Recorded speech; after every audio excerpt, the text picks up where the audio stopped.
I recently replaced the hardware on an exterior door to a more modern black style. This has unfortunately created a handful of issues that I'm going to have to work through in this video. The issues are: 1. The new hinges seem to be thinner than the old set, making the door set much tighter against the hinge side. This is causing the knob latch bolt to sit too far away from its strike plate, so far in fact that it won't even go in the hole. The second issue is the knob latch assembly is not lining up with the strike plate hole, it is too low. And the third issue is the deadbolt isn't lining up with its hole even without the strike plate installed. So hang around with me while I try to resolve these issues. Maybe some of the techniques and tips I use will help you with an issue you've encountered. If you have suggestions that may be better than what I've done in this video, please voice them in the comments so others can benefit. To address the thinner hinge issue, I ran across these Hinge Shims at Lowe's. I'm hoping installing these will push the door closer to the latch side, ultimately making the reveal around the door more uniform. Also, doubling up at the bottom may push the door up, fixing the other issues. Never installed these, so let's see how that goes. This pack did come with 3. I bought 2 packs, and the instructions are on the back. You can pause here if you're interested in reading those. The shims do have breakaway points on them, so you can adjust them based on your hinge size. I've also read that people use cardboard and other easily cuttable thin material as shims, but these were only $1.27 a pack, so it didn't break the bank.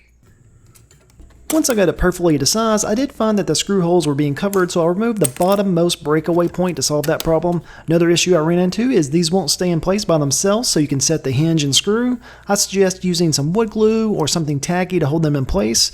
I just got back from a trip and had some of my unpacked bag on the kitchen table with some hair gel within reach. Not ideal, but it did work.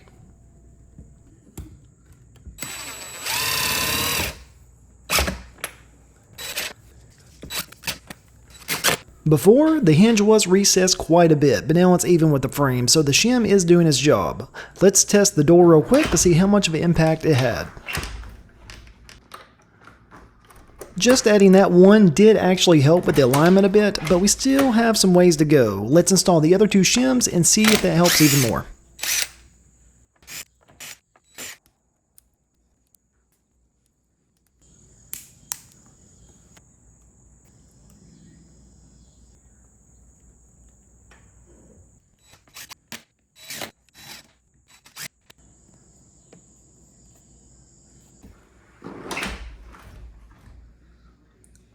That is actually catching a little bit. That's a good 1/4 inch.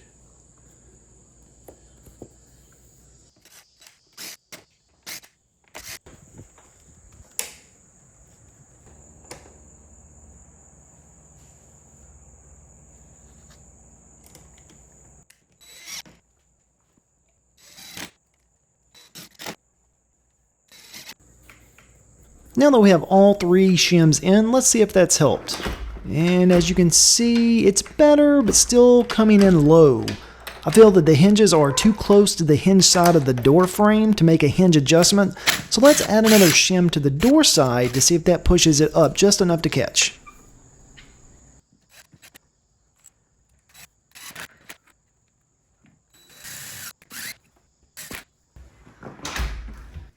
With that extra shim at the bottom, the knob latch is now catching and the deadbolt is lining up better. I do still have the option to bend the hinges to put us a little bit closer, but I'm trying to avoid that with this door since the hinges are visible from the inside. When bending hinges, you almost always cause scratches, and the whole point of this change was cosmetic. We'll keep trying other little tweaks to see if we can avoid bending the hinges.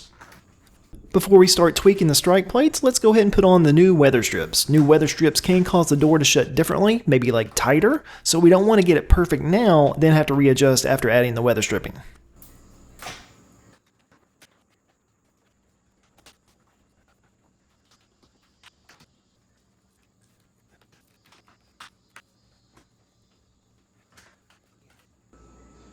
Now that the weather stripping is added, the door is latching tightly at the knob. I did install the strike plate for the deadbolt and it's not lining up perfect.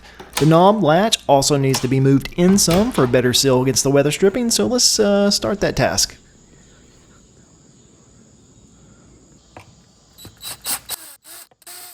The knob strike plate is here and we need to move it over a screw hole or 2 to make the door shut tighter and hopefully line up that deadbolt better. In order to shift that strike plate over slightly, we need to fill the old screw holes with toothpicks and wood glue. Let that set up overnight, then pre-drill the new hole locations. And we'll do the same for the deadbolt strike plate, as we'll be moving that down just a little bit.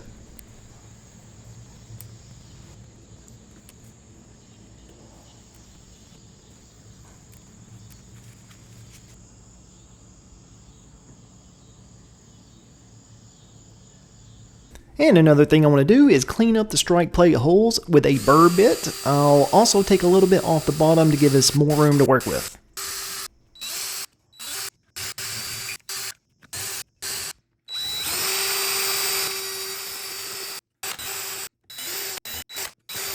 Alright, both holes are now looking much better, and now I'm going to use a chisel to make room for the strike plate to sit closer to the outside.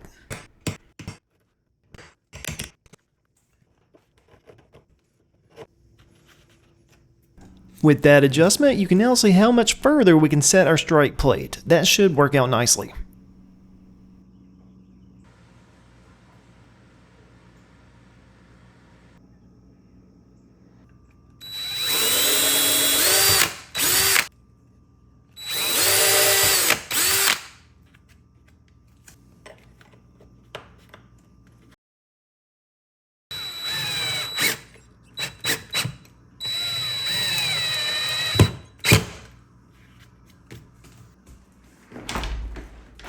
What we've done so far is allowing the knob to latch and also shut tightly so no air can get around our new weather stripping. Now I want to make a small adjustment to the strike plate. I'll add some washers to the back so it sets further away from the frame, allowing more of the latch to catch. The purpose of using wood glue here is to keep the washers in place while I screw the strike plate in.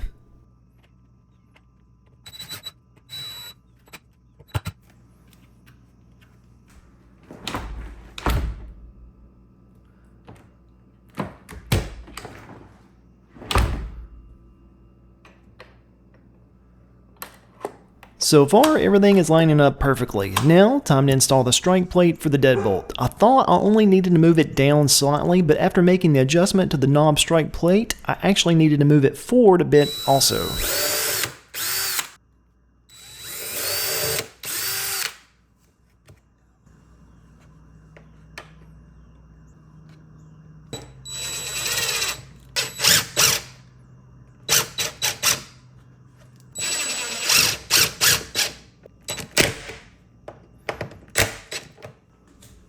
I was hoping this would be the final test fit, but as you can tell, we're barely nicking our deadbolt strike plate. Since it's only slightly off, I'll use our burr bit again to remove some of the metal from the metal strike plate. If I was way off, I would have to fill my holes again and move it forward.